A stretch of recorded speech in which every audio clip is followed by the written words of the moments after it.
What's up, everybody? I'm sitting here with Craig Blackmore. My man, you are a man of many talents. From what I've seen on your website and such, and um, visual arts, photography. You make videos. You even do music. You got some blog posts in there. You're just doing it all, man. I love it. I love it. Thank you. Yeah. Thank you. So what I wanted to start with was on your website. I saw at least the link you sent me. There's this like homepage, and you had a YouTube video on their homepage, and you were talking about like finding yourself and looking inward to then go outward, kind of thing. At least that's the gist I got of it. And I'm like more curious on the context of that conversation because I like when I clicked on that and read that, I was like, I'm intrigued. I'm intrigued who this person is. I want to know a little bit more about him. I want to know a little bit more about his art style. I want to know, what life he's living. LYFE living. So tell me about that Yeah. video. Tell me about the context of that and such. I'm a little curious. Now, on that video, was it me talking? Like actually me there I thought it speaking? was, but I could be Okay. wrong. Yeah, yeah. No, I just had to make sure which one it is. But that video was actually pretty cool because I believe that's the one that was filmed by my buddy Leo, who I had met for the first time that day. We were doing a photo shoot in Eastern Market, about a photo shoot for jewelry because I also make jewelry, Oh and my god! Add it to the list, we were people. shooting for a catalog. And during the shoot, my partner had filmed outside the window where we were. Just it was a beautiful day, and we were out there shooting. He managed to look at that video, the story, like on Instagram, and he could tell exactly where we were, and just showed up. And he showed up with his camera and crew and was like, "Yeah, I'm doing this project where I just want to talk to creative people and tell me about what you're grateful for and what you want people to know. Like, how are you feeling? What's going on?" And at that time, I was going through huge transformation, always going through a transformation. I believe that's all your 20s really I think is that's this life, man. giant. Right, yeah, you're just I going think through this yeah, hallway. I think it hits you harder in your 20s, but it is life, man. That's like a continual like transformation and growth. Like you're just constantly chugging along and like new stuff's coming. That's how I look at it. Yeah, and you just gotta be ready to handle that. And I used to find myself just always going to something else for my problems. Like I was Mm. blaming something else or trying to find a solution somewhere else or just going so far away from myself to when it came to answering questions and fixing problems with my life. And it didn't work. It didn't work at all. So I what I had to do was I had to shut people out. I had to shut places out, things out, and literally just listen to myself. There was one point I was working like two jobs, making pretty decent money, and going to school, and I didn't want to do that. It was stressful. It was stupid. The money was decent, but it wasn't that decent. The job titles weren't worth anything, and art school, in my opinion, can be a scam because you're going to get a lot of loans that you're not Mm-hmm. necessarily going to make back. So I didn't want to do any of that, and I switched course education wise and did something a little quicker that wasn't like 4 years for an art degree. It was something a little more specific. I did digital media arts where I learned about video production, podcasting, all these different ways to use your skills professionally. And then I had to just listen to myself. I wanted to perform and make music. So instead of being like, how do I get booked? I learned how to throw events. And that's what I started doing, throwing my own events and promoting it and featuring other artists and Yeah. putting myself on the lineup. And it's just, you can do a lot of the stuff you need done. And you know the answers to a lot of your issues. If you feel really anxious about something, the only person who can really tell you why is you, and it's up to you to handle that, get through that, or beat the obstacles you have and get it done.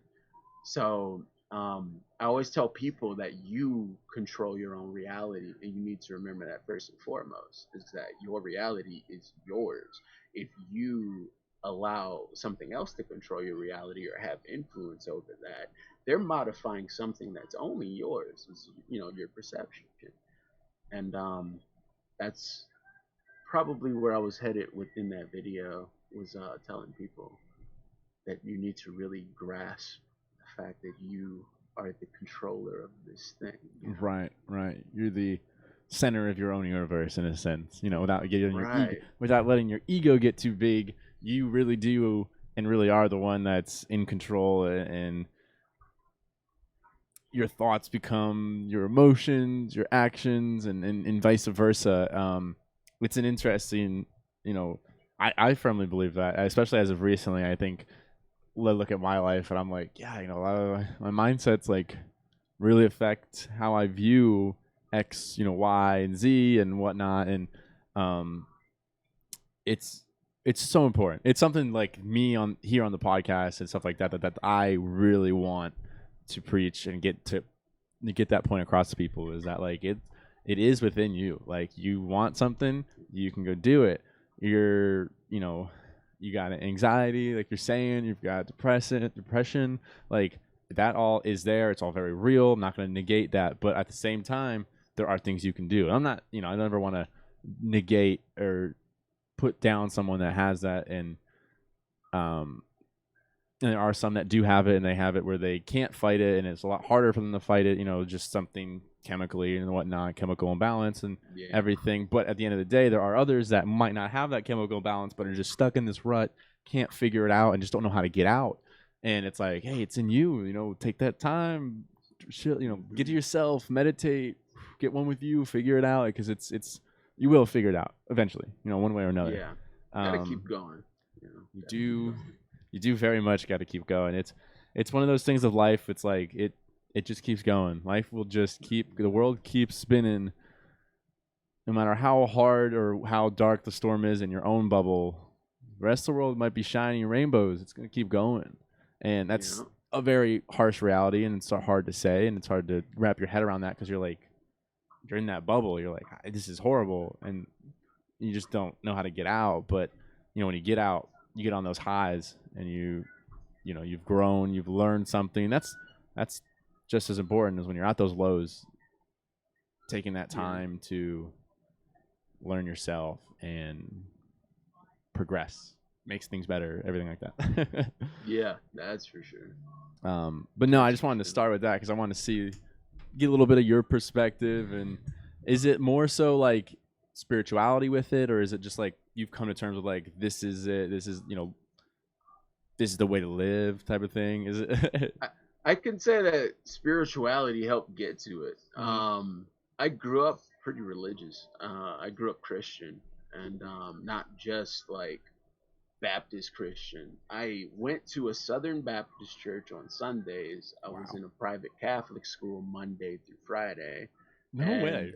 That's sometimes I would visit an apostolic church that my great grandmother went to. So maybe like once a month I'd be there. So growing up, I got a perspective at like a lot of different angles of Christianity. yeah. And, eventually I went to, I guess like a non-denominational mega church in a way, a church who had prosperity in their motto, which I thought was pretty ironic because prosperity gospel is like this bad thing, you don't do that, and this was just like blatantly that.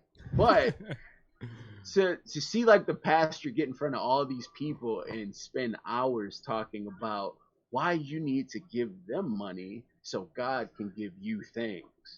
And people would get up there and get on the microphone and give like testimonies of how they give money and they get things. And I'm just like, wow, this is so different than everything I've ever seen that was called church. And that led me down just a path of trying to figure out my own spirituality, trying to understand like Christianity, like the root of it. Like, what is this really about? Buddhism, what is that about? What is Islam about? Just learning everything. And it all comes down to your perception. It all comes down to the peace you have within yourself and the peace you surround yourself with. It comes down to what you decide to allow to change your path and the negatives that you allow to, or that randomly sometimes, not that you even allow, some things just fall into your lap. And that's where you have to know how to handle it, know how to stay calm, know how to stay balanced, Mm-hmm. so you don't just roll off the hill that you've been crawling up. Or, you got to stay balanced. And Yeah. yeah, just the stress of everything else helped me kind of figure out this, like, on a scale, It's where I want to be. it's interesting to me you brought up the like fact of you've been to a lot of churches. It's funny is I also grew up and went to a private school, did church on Sundays, did church on Wednesday nights. Like I was very much in Yeah. that church life, and it's to me, it's the exact thing you said is like when you got to that church that was like, hey, give us money. And when you're young, you don't think about it. You don't, it doesn't register. Oh, it's offering. Oh, and you just think it's just something they do and it's voluntary and blah blah blah. But then when you get older and you actually hear them asking, like straight up asking, like, hey, we Right. need this. Like we need you right now to give. And granted, there are people that will give regardless, but like Mhm. it is something that hits you different when you hear them asking and like explaining like, hey, we really need this. Or they're, Right. and then not only that, I know that with one of the churches I attended, I won't name, I don't want to say anything, but it's not, it's no one's business. But I know they would ask for money and they were in serious financial trouble, and they were like same thing, like hammering it down, like, hey, we need this, we need more money. But they had made all these financially horrible decisions. And granted, that's horrible. It's horrible in any case, any person, they get in that situation. But when the church is asking, and then like you hear how much the pastor's making a year, it's like, whoa, what is going Right. on? What is going on here? And you get into those mega million churches, and the pastors are like millionaires. I'm like, wait, what? I He's a mean, millionaire? Like it's mind blowing. And and when it hits you, you're like, I thought, like, I was raised to think like the pastors and everything were like down to earth and very, they're doing it because they love God, right? They're not in it for money. Why is he a millionaire? Why is he making X amount of money? He's not supposed to care about money. His love for God is so strong. And again, I'm not calling them hypocrites because some of them might not be, but something's gotten twisted. It's like, whoa, what's going on? Why is it all about money all of a sudden? It's really weird. And when you first see it, you're like, yeah, like it, like light bulb, like click. You're like, wait a minute, is this happening right now? Is this like am I believing in this? Like, what's going on? Like, you have no idea. right. You're like, what the like? It really changes your whole perception of the church. Technically, I don't want to talk bad about it because it is something that I grew up with and it was a very big part of my life. But it does, like, your whole like perception is like, what, like, you just don't know. You get lost. You're like, what's going on? People are in Yes. it for the money. What? I didn't think this was about money. And I mean, I agree. That's when I started to be like, I got some questions. Like, I got some Exactly. questions that I would like to ask somebody. And that's how it was. I mean, like, the last church I went to, I'm glad it was the last one because I got to see everything up to it. And it was the modern mega church, and the pastor drove a limo, very Wow. nice limo, and he had bodyguards, and the way that he had shiny suits, and people would come up and drop money on the altar, it was just very showy. And it just helped me understand how much power that an individual can have if they take control of their environment on a large scale. This one That's guy very is interesting. up here, and he went from putting on an outfit that looks good to now having a building that looks good to having music that sounds good and a common religion that everyone has in common. Everyone gets this language. So Wow. Yeah. this is Yeah. his environment. He controls it to the point where I can make you come up to my stage and drop your hard-earned money at my feet. And it's not even for me. Like that's pretty crazy. Damn. And quite honestly, I went from studying religion to studying people like Jim Jones, the cult leader, and David Koresh, and these people, and tried to understand, like, okay, these guys were pastors. These guys started off from a religious background, and they took that faith and changed directions Mm. that, turned their whole system into something that's ingrained in history forever. Something crazy, just because this one pastor said, now we're doing this. And everyone was like, okay. And it's just, All you right. can, Yeah. the answer is in a lot of what they were saying, which is how they got so many people to follow them, is, you need to be pure, but their definition of purity is different. And No, you purity guys doesn't have to be mean pure. I'm good. right. You This could- is how I'm pure. I yeah, do yeah. I'm drugs, telling you how and, to do it, and I've already been there. I'm above that now. right. But it's almost if every individual person started their own religion, in a way where it's not them recruiting people, but it's they're the only member of it, and God is whatever they believe God is. Mm-hmm, They can create their own faith, their own guidelines to reach that balance. Yeah. You know. There's And Go ahead. yeah, No, sorry. that's kind of what I did for myself to stop stressing out and things. But I don't. that's pretty much what we need to do, I feel like. I think that I do. I believe that would save a lot of problems, and it's like, yeah, because you're kind of like accountable for yourself, your actions, your thoughts, everything. Like you're really accountable for yourself, and it's not that God isn't a bad thing. I don't, I never knock anybody for believing what they believe, but in a sense, like when you have that perception of, oh, God will take care of it, it's like, no. Well, he'll definitely guide you. He'll be there. Whatever you want. He'll be around. But like, you ultimately are the one who's doing it. Like it's your decision, whatever it might be. And yes, he might help guide you to that. But it's like there's a distinct like separation of like the self versus I'm trying to figure out how to word it best, but like for instance, like in the Christianity Bible, they don't really talk about yourself. Like they don't talk about learning yourself and being spiritual with yourself. They talk about all that doing it with God. They put it out there with somebody else or with God, and I don't know, and there's no talk of like the inner self. There's some. They talk about good deeds. They talk about, which is great stuff. Being a good person. They do talk about all that, which is phenomenal.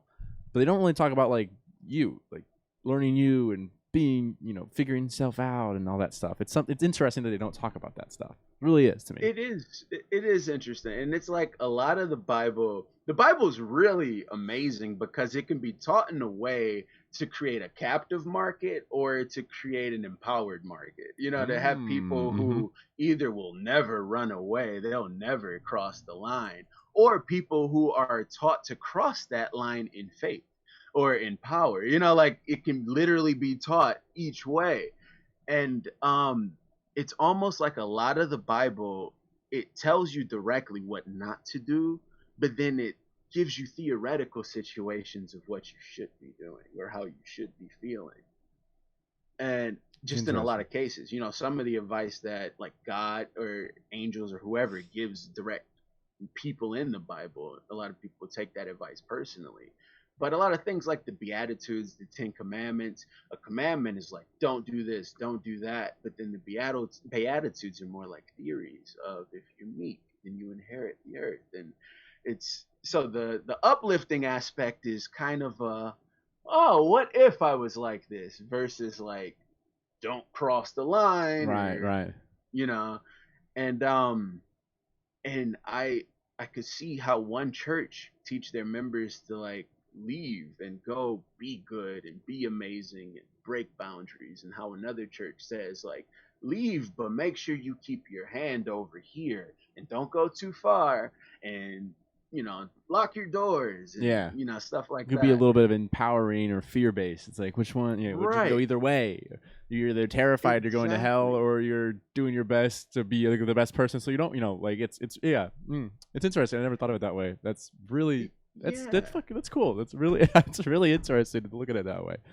I also find it interesting, don't quote me on the exact book that it's called, but there's a book of it's not in the Bible. It's Book of Timothy, book of it's anyways. There's this someone can find it and they can write in and tell me what it is because I forget the name. But there's this book of the Bible that or book of about Jesus that isn't in the Bible, but it was found, and it's this they found I don't know if you know that they've found a couple like Dead Sea Scrolls and other stuff Yeah. that they found these other books that have some type of writing about that it's inherently goes along with the Bible, either in the New or Old Testament. But there's one in particular where it's just not in the Bible, but it is a book that's out there, and I learned about it in one of my religious classes where it talks about Jesus as more of a prophet and as somebody who came, and not that he wasn't the Messiah, but like they quoted him more so saying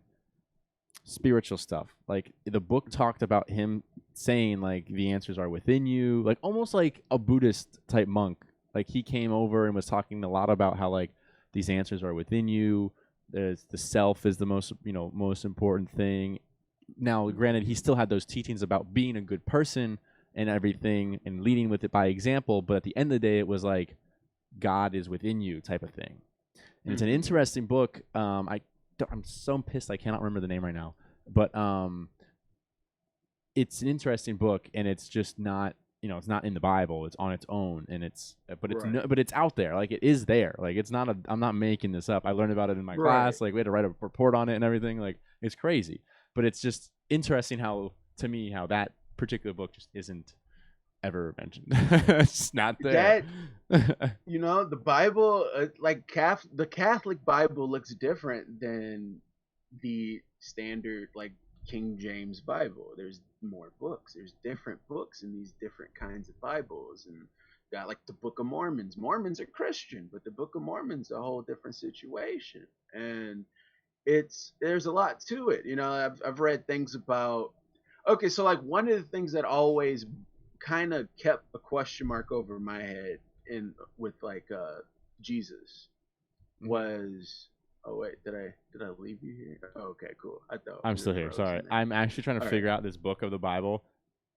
It's called. I do want to cut you off, but I did remember the name. It's not the Book of Thomas. It's the Gospel of Thomas. That's what it is. It's super interesting. I had to look it up real quick. I can't. We were talking about this earlier, so I'm sorry for those that are listening and those viewing on YouTube. I can't pull up something's wrong with the Google screen. Otherwise, I'd share it and we could see it, but it's not working tonight.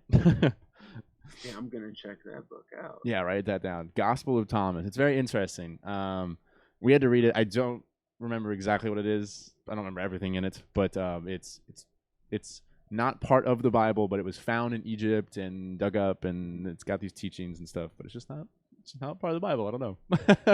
Yeah, I mean, I've heard of things like the Book of Enoch, which isn't part of the Bible, but it's part of the Bible. It's a part of that. The writings, right? Like the teachings fall into it, but it's like they were like, let's just take this part out and like put it in, right? And maybe not the other part. And then I've heard of things like Jesus actually didn't die on the cross, that he survived, and the resurrection was him recovering, and he escaped, right, and lived out the rest of his life as Saint Isa, I think the name was. Interesting. I have not heard that one. And I got to that because I had always had this question of what did Jesus do from age 13 to 30? Like you hear about his birth and then you hear about his adult life in the Bible, and there's not very much talk of what goes on through, his teens and 20s.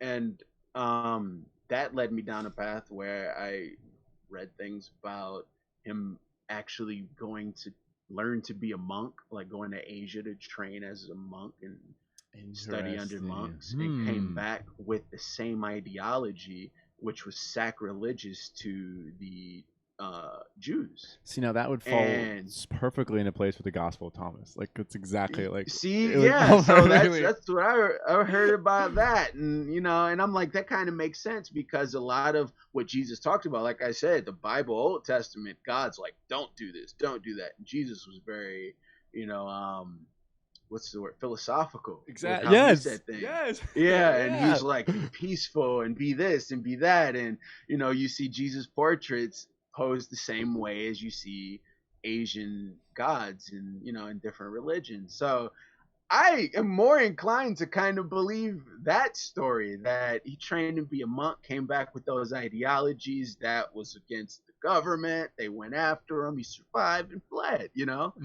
But Interesting. Let's get right. crazy. Yeah, someone's got to write that movie. That's Yeah, gonna even be let's just get the something. movie. Let's do it. Right. Even if it's But not real, even if it's not true, whatever, we get a lot of flack for it. I'm it's in. just an idea, and that's a part of It's just controlling hear us reality. You out. It's gotta just be an open to idea. We're ideas. just gonna push it out there. Let you Yeah, guys run with somebody it. do it. Think about it a little bit. If the church gets really mad, maybe there's something there. I don't know. Right, Netflix. We know you like controversy. Oh my god, that's so funny. Yeah. Well, we've got super up topic there from your artwork and stuff, but dude, that was awesome. Let's swing back. Let's bring it in a little bit and talk about your work and stuff like that, because that's what this is about. Talk about your work. Sorry, that was too funny. Netflix pick it up. Well, I want to say is you have very unique and interesting style of visual arts that I've seen on your through your website and some that are on your Instagram. And I want to say I want to start with, I'm curious as to how you draw them and where you get like your inspiration for them. Okay. Um, Growing up, I've always liked bad guys in TV shows. Okay. And it's not because they're bad guys, but it's because they're more complex than the superhero typically. Like when you look at the Riddler, The Joker, something Joker. like that. Joker was the first one that came to They're mind, bro. way more complex They at how are. they approach life Yeah. Oh yeah. than anybody else, which is how they get by. And I feel like Oh. that is I know that's what's needed to tell people how to understand themselves and to tell people which way to go. That's why religion's so complex. That's why government's so complex. That's why marketing is so complex. It Mhm. it takes a lot to really know how the mind works and get to it in the right way. Everyone can just say, buy this brand lighter. It's cool. That Yeah. doesn't work. But if you make people think it's cool by seeing a celebrity use it, bam, off the shelves. Yeah. Yeah. Yeah. And I feel the same way with art. And like you can make propaganda posters that says, vote for cottage cheese as the national food. Cool, that's all right. That might work if people like cottage cheese. Or you can create some type of weird interactive experiment Right. that people play voluntarily that makes them really love cottage cheese by the Right. time they're done. Like a cottage cheese fight, not a snowball fight. Right. And then they're like, man, I love cottage cheese. Oh, So when God. they see the stupid sign that says vote cottage cheese, they're like, you know what? I'm going to vote that because crazy time I had with cottage cheese the other night.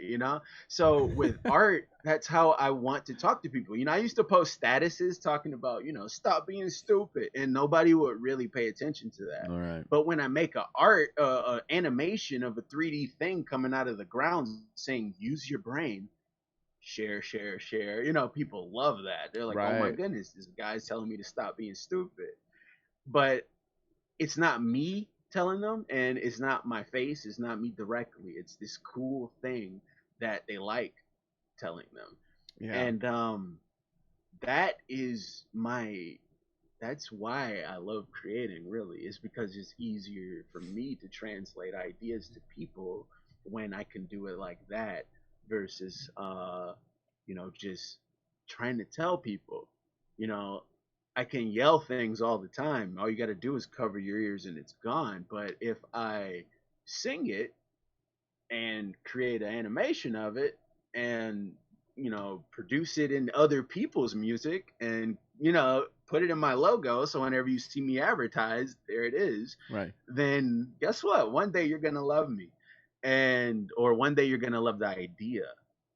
And that's why I like to create like really weird cryptic things. So when I create a piece, I like to sit there and kind of think of an idea I want to give people, but I don't want it to be too forward.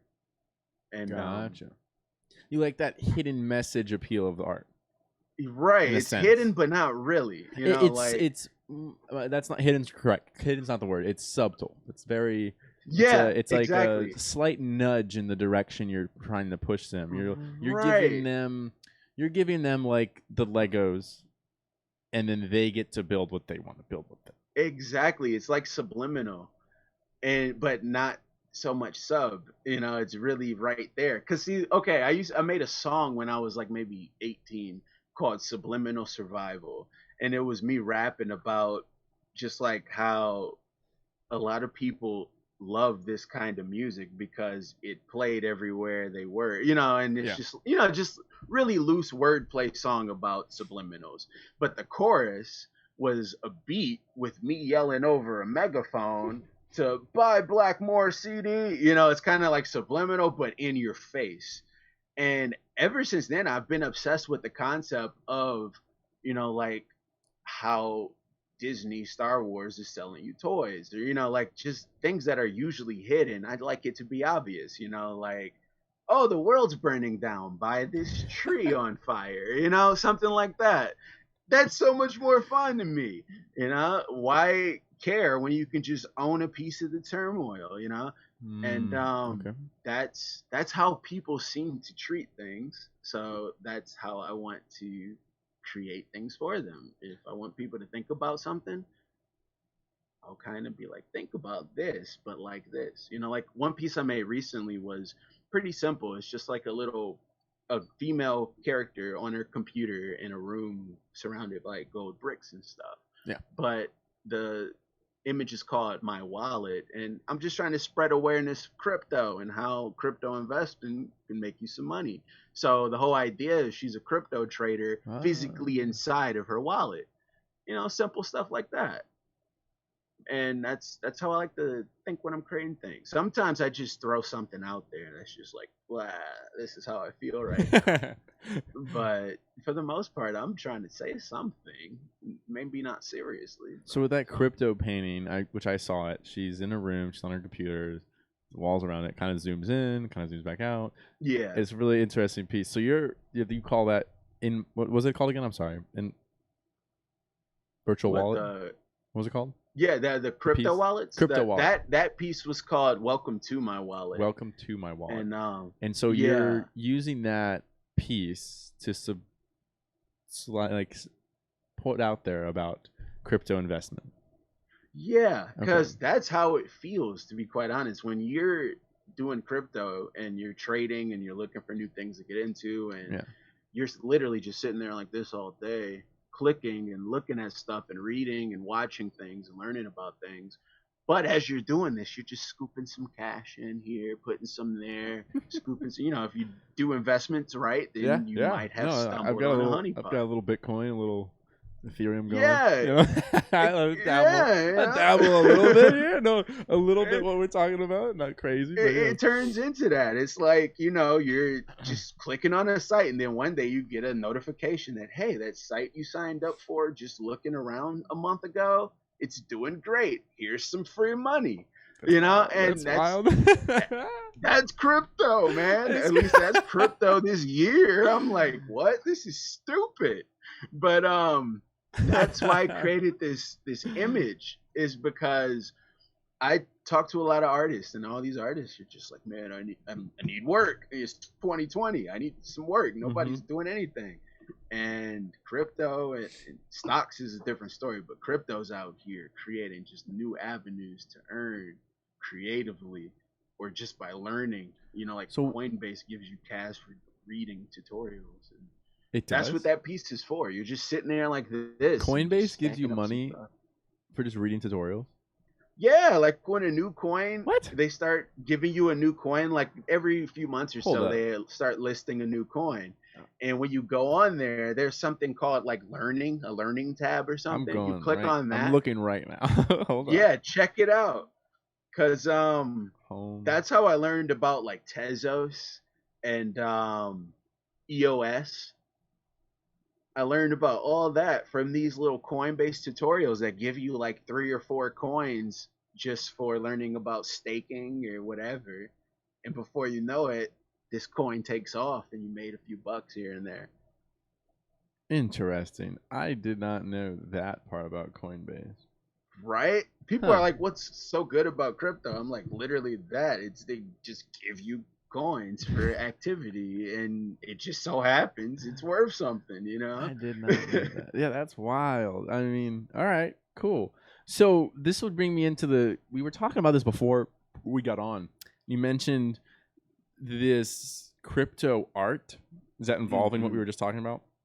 Yeah, Like I'm a little confused on exactly what you call it crypto art. I've never heard the phrase crypto art, so I'm intrigued. I do not know what it means though. So kind of like walk me through like what exactly is this crypto art you're talking about?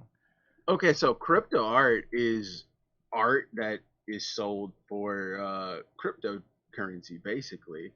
Who'd have known? I had never What known. they're called NFTs. Like, okay, so first of all, we got Bitcoin, you got Ethereum, and then you have all these other coins. I don't really think about them too much. Bitcoin and Ethereum are my The favorite. main two. That's right. But Pump it up. Ethereum, Sorry, go ahead. right? That shit was moving the Buy other day. That Ethereum. was moving. Anyways, let's get in. Let's get Right.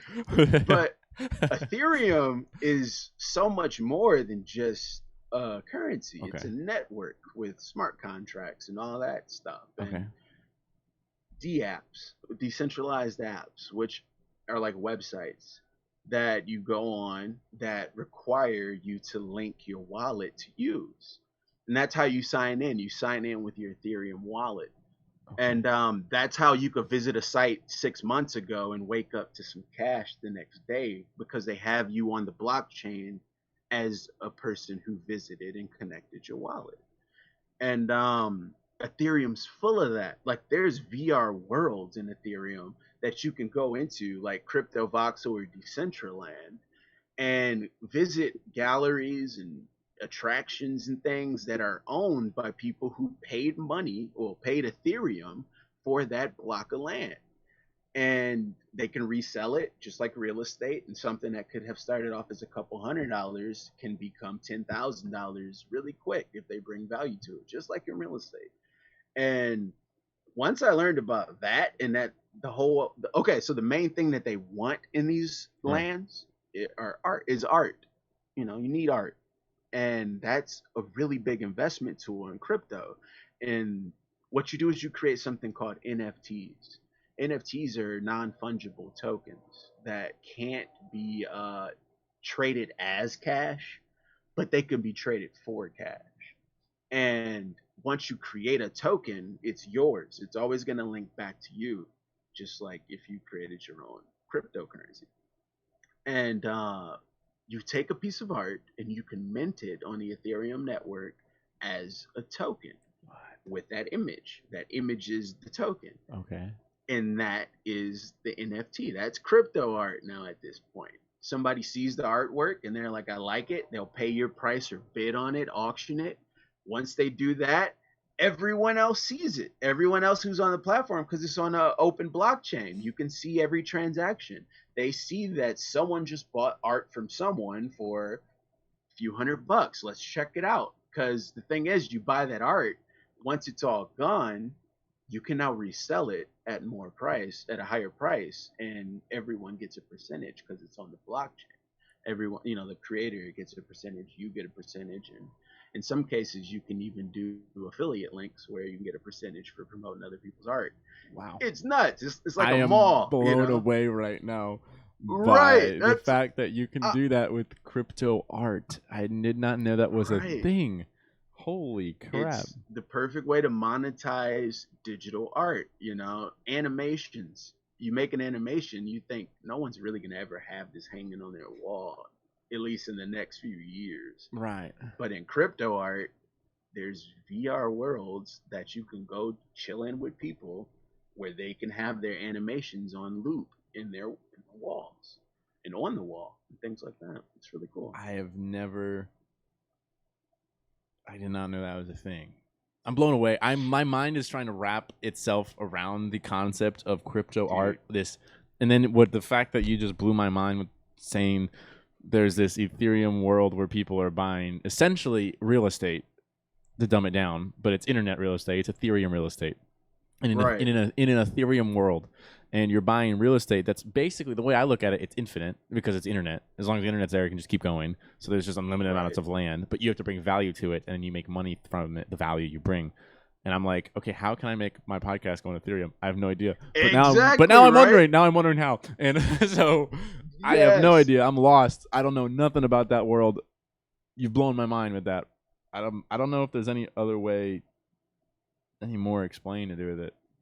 I'm just like, I don't know. I'm like, what the fuck? Like, It's something you just get lost in, man. So- and you got to be careful because it's so new. There's new ideas coming out. You don't want to invest in a bad one. But right. there's some that have established themselves and they're going to be there for a while and they're making money and giving it back out. So what are you? Because- Go ahead. I didn't mean to interrupt. I'm sorry. Oh no! I mean, I'm just saying, in this world, it's kind of weird because you know how the internet is. You play games, people are generally friendly, and you know, they give gifts and they give likes and all that stuff. It's the same way in Ethereum. You might just get some free art that could be worth something just because you were friendly to a person, or people are like, "Hey, have you heard about this? Go there now," and you could end up getting some, like an airdrop of some cash, because everyone's gonna get it. Why not share it, you know? Oh, And interesting. when you share it, it depends on the platform you're on. It's noticed by other people, and you want to attract attention if you're selling things. So what are you doing with it? What type of art? Are you doing art for other people? You're putting your own art. You've got your own like gallery, sort of, right? Something like that, right? Kind of. Okay, All right. okay. So since everything locked down, I really got into I really got into crypto even more, but I also got into VR. And Burning Man did a virtual version, a virtual BRCVR is what they called it. Yeah. In Alt Space, which is owned by Microsoft. And I was one of the designers for one of the camp's virtual environments. So when I did that, I went out, bought an Oculus, and I just got in this world of VR, and I'm just like, this is just insane. It's a whole world. You can just play in this space, and you're really just in your room. Crypto art, I had learned about a little bit before Burning Man, but all I knew about was two platforms. Now I know a little bit more, but I still only use three platforms. But I was trying to figure out because it hadn't blown up yet. Like it was still a thing. A lot of people knew about it, but it recently just blew up like a month ago to where now there's scammers in weird ways. There's people just uploading whatever. It's saturated, and some of the marketplaces are exclusive where you have to apply and get accepted, but Okay. some are just open and you get all kind of crap. But it's not bad. And before it had blew up, I had connected with some folks from other countries, and we got on Zoom calls, and they were explaining how the industry's working so far, like what this is, what it's for. It's for virtual spaces, showing me the real estate that you can go in these places, and what they do is they'll code a single space on a block that's limited. They create the scarcity, they sell it, inflate the value, and then one day they may open some more land, maybe not, who knows. And just the idea that it's like a sandbox that you get paid to play with. I like that Create analogy. art, throw it up there, and see what happens to it. Yeah. It's digital, it's small, it's not big enough to print. This is a GIF image. So if I can make $5, let's see. So I threw some stuff up there and sold it. And I was like, all right, that's awesome. Let's try it again. More money. I raised the price on it. Sold it. I'm like, all right, this is getting kind of stupid. I'm just making these things and throwing it up there. It's kind of easy. Damn. But the thing is, my art's pretty good, so a lot of people were attracted to that versus things that it wasn't. It's not that easy. Like I've said, it's a very unique style, so I could see where it has some attraction to people. Like right. It's like it's interesting. You see it, and I'm like, huh. And I like look at it a little bit more. And I'm like, huh, yeah. I'm like, oh, look at that. I didn't see that the first time. Exactly. It's perfect for a digital wall. It really is. Like literally, it's perfect for digital. It really is. Yeah, absolutely. And Yeah, and that attracted me right there because I'm like, I finally, because I like Instagram, but I also hate Instagram. You know, I feel like everyone kind of deals with that. It's a love hate. And yeah, and I'm just like, why am I uploading all this dope stuff to Instagram for it to just sit there and help Instagram? Like that's all it's helping is Instagram after it gets its like for the day. But with crypto, it now makes a little more sense to create art every day and upload it. It makes more sense because appreciation is showed with cash that they could have just gotten for free. You know, like Hmm. someone is common for on some of these platforms like Rarible, you get a Rari drop, which is their currency. You can collect your Rari, go cash it out. Now you have free spending money, which they're hoping you spend on their platform. Yeah. You know, it creates that market, Right. and that helps artists sell art. That helps them make their percentage, and more people then get the distribution off the top in Rari. And that's decentralization. That's what attracted me to this idea. So what I'm doing is I'm creating art that is kind of, now I'm stepping a little bit away from trying to reprogram people with art, you know, Right. and I'm moving more into the direction of trying to get people to come into my world, my virtual world, because I want to create VR experiences. And this just gave me a way to monetize it. This just gave me a product to sell it all of my experiences that I don't physically have to ship out, that I don't have to manage the inventory, and I don't have to worry about anything that happens to it after I sell it because Yeah. it's Yeah. visible, you know? That's And super crazy. That's just it's like a whole like I mean obviously we know with the internet like that's how people can do their own businesses with the internet and everything, but like the fact that you could what you're doing is having your business on the internet with all your inventory on the internet and it's selling itself and selling through and you just have to make a new one and everything's on the computer. You don't you just make new art, upload it. I'm assuming. I'm not sure how it mm-hmm. works. So I could be wrong. And you're uploading it into the Ethereum network, and then you're putting it in your own showcase, and then you're selling it to somebody else's, so it goes on Yep. display. And that's just wild to me that is there and evolving and exploding. It's like its own little renaissance that's unknown to the rest of the world, but it's in the internet world. It's there. It's happening. It's right. It's crazy. It's crazy to me. It's wild. So, do you have your own crypto property gallery? Like what? I don't know what to call it. Sorry, again, I don't know what to call it. But like, do you have It's your called a parcel. I think that's what they okay? So, call do it. you have your own parcel in of your own work and stuff that you are trying to bring people to? No, actually, my approach, what I'm trying to do is instead of buying a parcel, because Okay, I feel like collectors should be collectors and artists should should be be artists. artists. Okay. Oh, So okay. maybe I'll get a parcel eventually, but right now I'm using some parcels from a couple of groups that I'm a part of. And one of these parcels is this new group called One Off, that they came in to a new piece of land that had just opened in Crypto Voxel and bought like thousands of dollars worth of space. And they're picking artists to work with and give like residency to in these different spaces. Interesting. So I have a space there. It's in the Crypto Voxel Tokyo, and I'm gonna start building that up tomorrow night, and that will eventually be a gallery of some of my artwork and everything there because it's all in the Ethereum network. Every time I sell something, I'm having them listed as one of the what's it called, the um, affiliates, so they get a percentage of sales. No one has to do the accounting. The blockchain does it automatically and distributes the cash instantly. So how does it So work selling wise? And this is just me being stupid and not understanding and trying to comprehend this. When you put a piece of art on the parcel, someone mhm. buys it. Does it leave the parcel? Like how does this work?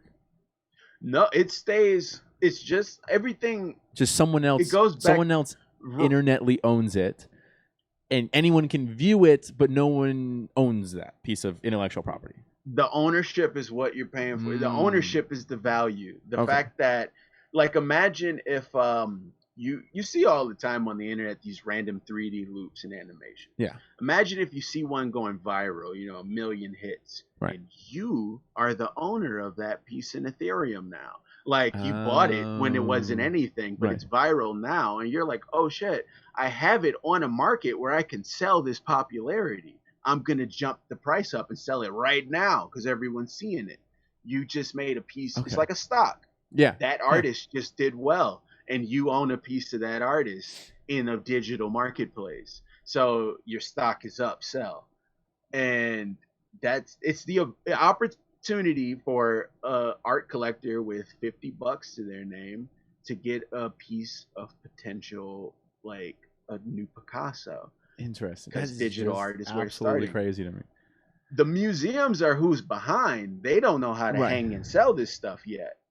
They figured the blockchain has figured it out. So when the museums finally realize, like, okay, I'm going to sell this 30-second cartoon, like the blockchain's already figured out how to do that. Gotcha. What's going to stop them from, like, the museums are going to have to come to Ethereum Yeah. in order to catch up with Ethereum. They might have their own Mm. thing, but there's something going on, which is more reason why you should go buy Ethereum.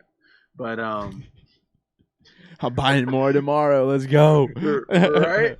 Pump that But, prices. Let's go. But that's what I'm putting art out there, just trying different types of art. And eventually I'll have virtual space. I want to build kind of a mall that you can access from my website and just go to different places, now, even on your phone. Would you get money for people visiting or just buying? No, but there's ways you can get money for people visiting if you sell tickets. You can sell NFT tickets that they purchase, and then they now have the code or whatever to get in. But so free at first, and then free at first, selling your artwork, and then tickets down the line. I see that. That'd be a way to get you some residual income and just sitting back, happy all day, stretching out, drinking hand, exactly. Chilling. That is super, super interesting, man. Wow, that's absolutely fucking crazy. I want to ask this before we get going, because I hate to say this, I'm pressed a little bit on time here, but what is your favorite art form that you do? Because you do a lot. You do the videos, you do the photography, you do music, and you do the visual arts. And I know that's probably a tough question to even answer. And if you can't, I understand. But what would you say is your favorite? Which one would it be? Oh man. How about your favorite to indulge in yourself and your favorite to create? I like the visual arts, the 3D and the glitch art. Now, is that to create or to indulge yourself? When I say indulge, both. I mean like view. Oh, both. So it's number one across the board. Okay. Yeah, like I create these things, I put them on my phone, and I almost stare at them. I'm like, whoa, that's pretty vibrant, but yeah, I 3D and glitch has had me for the longest. Glitch for sure. I've been glitching for a long time, but 3D, the ability to just be like, I'm gonna do that, but virtually. I'm gonna build a building. I want to do that. Now I look at this from the music festival side of things, because I do love music festivals. That's a lot of what my page is. Me just enjoying music festivals. Have you ever thought about being a visual artist, like a VJ for DJs, stuff like that, where you're making visuals that are behind them?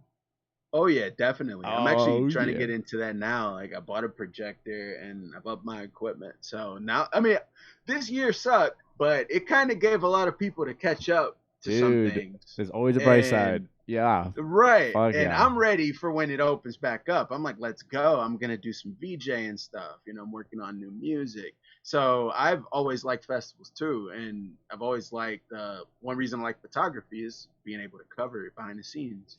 So I always love that environment, working with other artists and putting on shows. So, yeah, definitely. I want to get in. That's crazy, man.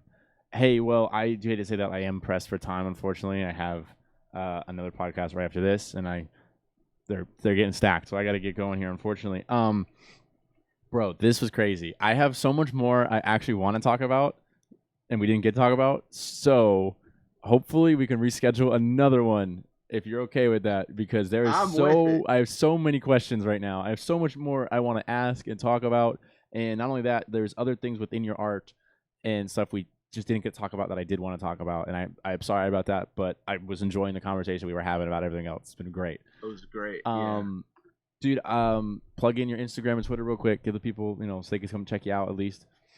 All right. On Instagram and Twitter, I am at Sir Blackmore, SIR Blackmore with two O's. Awesome. And on Facebook, I'm Yep. Facebook/Sir Blackmore. My website, cblackmore.com. And I'll make sure to put his website link into the podcast description so you guys can check that out. I'm sure you can get his socials from there as well. Anyways, dude, I had a blast doing this. Thank you so much for Same coming here. on. Hope you can come on again, okay? Most definitely. All Thanks for right. having me. Peace.